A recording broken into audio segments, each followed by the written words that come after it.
There are almost 200 million people in the United States. And the other day, one of them asked, who is Lee Hazlewood?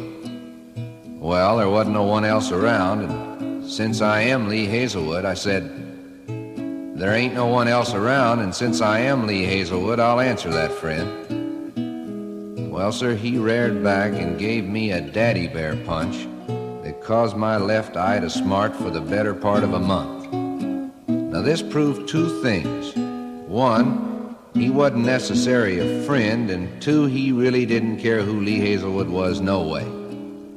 But just in case there might be another one around somewhere, the people at Mercury Records asked me to tell you this.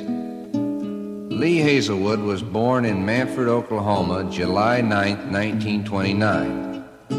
Now, if you should have a map of Oklahoma on you and you can't find Manford, there ain't no use you bothering your eye doctor. Your eyes are all right. It's just that a town with only 365 living souls in it ain't likely to show off on any map. You believe me, there is a place named Manford, Oklahoma, all right, because I was born there at the beginning of the Depression. Not the one over money. I never did hear too much about that Depression. Fact is, I never did hear too much about money. The depression I was talking about was my daddy's. He's still pretty depressed over the whole thing. Now, the first 2 or 3 years of my life speeded or spudded or something by, and I can't remember too much, except I was always a little shy about having people get too close to me, because I was a heavy milk drinker in those days, and I just knew I had a breath on me like a young calf.